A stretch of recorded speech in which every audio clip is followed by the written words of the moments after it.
राधे राधे दोस्तों। सभी लोगों को मैं ये देखती हूँ कि सभी लोग ज़्यादा से ज़्यादा अगर सुहागले खाने जाती हैं तो वहाँ सभी लोग क्या करती हैं कि बस मोबाइल के सहारे बस मोबाइल लगा के रख ली और उनकी कथा शुरू। बस मोबाइल बंद, उनकी कथा समाप्त। तो अब ऐसा नहीं होगा बिल्कुल। मैं लेकर आई हूँ आपके लिए एक सुहागले संकटा माता की कथा।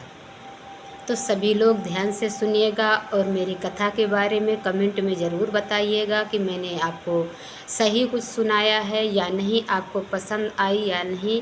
आप लोग कमेंट में ज़रूर बताइएगा। तो चलिए अब आपका समय बर्बाद ना करते हुए आगे चलते हैं। हम आपको अपनी संकटा माता की कहानी सुनाते हैं। सभी लोग सुनिए ध्यान से।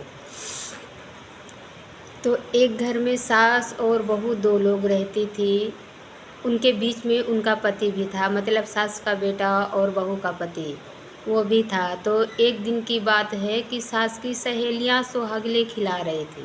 संकटा माता का पूजन था उनके घर। तो वो बेचारी आई और बोली अपनी सहेली से कि सखी, अपने बहू को हमारे घर संकटा माता की पूजा में शामिल होना है, अपनी बहू को भेज दीजिएगा। तो सास बेचारी सीधी थी, उसने कहा कि हाँ ठीक है बहन, मैं ज़रूर भेजूँगी अपने बहू को।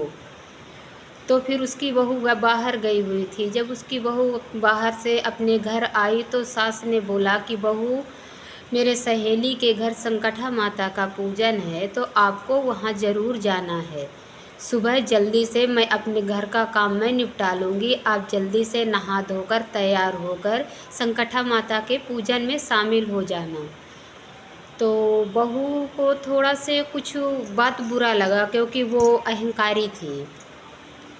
तो बहू को बुरा लगा, इसलिए उसने बोला कि माँ, आप जाना है चाहती हो तो आप चले जाइए, लेकिन मैं नहीं जा सकती हूँ क्योंकि वहाँ खड़े चावल पीस के ऐसे बनाए जाते हैं और मैं कहाँ दूध मलाई खाने वाली, और यहाँ मैं खाली चावल कैसे खा सकती हूँ माँ, ये सब मुझसे नहीं होगा। तो सास बेचारी सीधी थी, वो कुछ नहीं बोली, लेकिन उसको मन में बहुत ज़्यादा तकलीफ़ हुई और दुख भी हुआ। बोली कि फिर भी बोली कि माता रानी, ये नादान है, क्षमा करना इसको। लेकिन संकटा माता को बहुत ज़्यादा दुख हुआ और बहुत ज़्यादा क्रोध भी आया। तो उसने क्या किया कि धीरे धीरे करके उनके घर मुसीबतें आनी शुरू हो गई। और फिर मुसीबतों के कारण से फिर पैसा आना बंद हो गया, और पैसा आना भी बंद हो गया। घर में धीरे धीरे गरीबी का निवास हो गया। पूरे घर में गरीबी छा चुकी थी, यहाँ तक कि उनके घर में इस टाइम तो खा लेती थी लेकिन शाम को खाने के लिए रोटी भी नहीं थी। ऐसी स्थिति हो गई। तो बेटा बोला माँ कि यहाँ घर में बैठने से कुछ नहीं होगा, अब तो खाना भी नहीं मिलता है, तो मैं जाकर बाहर परदेश में जाऊँ, कुछ कमाऊँ, कमा के लाऊँ तो कम से कम घर का रोटी का गुजारा तो चलेगा। तो माँ बोली ठीक है बेटा, आप परदेश कमाइए, हम यहाँ जैसा होगा अपना जैसा तैसा कुछ गुजारा करेंगे। जब तक आप नहीं आते हो तब तक किसी तरह हम गुजारा करेंगे। तो ऐसा कहकर बेटा परदेश चला गया और बहू सास दोनों हर तरह की मुसीबतों और संकटों का सामना करती हुई बेचारी अत्यंत दुखी और अत्यंत कष्ट झेल रही थी। अब वहाँ बेटा गया प्रदेश में तो वहाँ भी कुछ ऐसा ही हुआ कि नौकरी किया। नौकरी करने के बाद में उसको नौकरी मिली ही थी कि तुरंत उसके जहाँ वो नौकरी करता था उसी दुकान में चोरी हो गई। तो सेठ ने कुछ ऐसा किया, उसी के ऊपर इल्ज़ाम लगा दिया और उसको जेल में डाल दिया। अब बेटा वहाँ जेल में चला गया और यहाँ सास और बहू दोनों इतना दुखी थी, बेचारी कष्ट के ऊपर कष्ट झेल रही थी। तो एक दिन ऐसा कुछ हुआ कि सास ने बोला कि बहू, ऐसा तो नहीं है कि आपने संकटा माता का व्रत उल्लंघन किया है इसीलिए संकटा माता रुष्ट हो गई हैं। तो ऐसा कुछ करते हैं कि हम दोनों लोग मिलकर संकटा माता का पूजन करते हैं और अपनी सारी सहेलियों को निमंत्रण दे आऊँ मैं। तो बहू बोली माँ, आप इतना कुछ सोच रही हो, घर में खाने के लिए एक भी दाना नहीं है और 5 किलो चावल कहाँ से आएगा। तो सास बोली बेटा ऐसा कुछ नहीं है, जब भगवान की कृपा हो तो सब कुछ आ जाता है, और जब भगवान की कृपा ना हो तो वहाँ फिर कुछ नहीं मिलता चाह कर भी।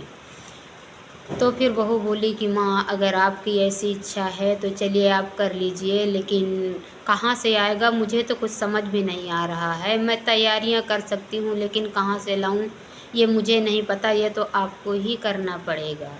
तो सास बोली ठीक है बेटा, मैं सब कर लूँगी। तो कोई बात नहीं। फिर धीरे धीरे शाम आई और शाम को सास ने अपनी सारी सहेलियों को निमंत्रण दे दिया कि मेरे घर संकटा माता का पूजन है, सभी लोग आने की कृपा करें।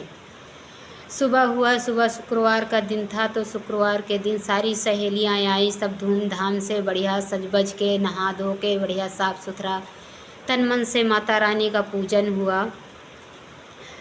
और माता रानी की कृपा से उनके घर पूजन हुआ, और पूजन में सारी सामग्री सास बेचारी सब जैसे जैसे अब माता रानी की कृपा होती गई वो सब मिलता गया और सब कुछ एकत्रित हो गया। तो सुबह माता रानी का प्रसाद भी बना और पूजन स्टार्ट हो गया। जैसे ही पूजन शुरू हुआ तो उधर राजा ने भी सोचा मन में कि हो सकता है ना कहें कि शायद किसी दूसरे ने चोरी की हो, या इसी ने अगर चोरी भी की है तो कोई बात नहीं, 6 महीने हो गए जेल में, अब तो बेचारे को निवारण कर देते हैं, कोई बात नहीं, उसकी सज़ा तो पूरी हो गई। ऐसा सोचकर राजा ने उसको जेल से छोड़ दिया।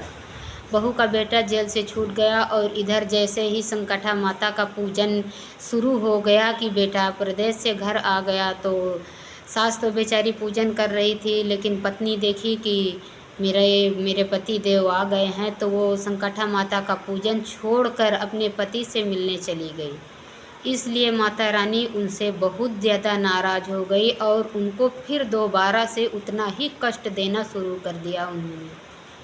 फिर उन्होंने क्षमा मांगी और बोली माता रानी अब ऐसा कुछ नहीं करेंगे, अब बस आप हमारे कष्टों का निवारण करिए। तो माता रानी संकटा जी उन्होंने सब उनके दुख का निवारण किया। सास बहू बेटा तीनों लोग फिर अपने घर में आकर के अपना सुखी सुखी जीवन व्यतीत करने लगी। और सभी लोग बोलिए संकटा माता की जय। तो मैं ये चाहती हूँ कि आप लोग ऐसा कुछ ना करें कि जो कि आपकी ज़िंदगी में भी ऐसा कुछ हो, क्योंकि देवी देवताओं कलयुग है, लोग बोलते हैं देवी देवताएं कहाँ हैं, कुछ नहीं है, तो ऐसा कुछ नहीं है। प्रहलाद तो नहीं है ना, भगवान तो हर जगह हैं, लेकिन भगवान को बुलाने के लिए प्रहलाद नहीं है। भगवान की कमी नहीं है, कमी तो यहाँ हम लोगों की है ना। हमारी श्रद्धा हमारी पूजा सच्ची नहीं है, इसलिए भगवान नहीं आ पाते हैं। तो सभी लोग भगवान से कभी भी कोई गलती ना करें, मेरी सभी लोग से हाथ जोड़ के विनती है। बोलिए संकटा माता की जय।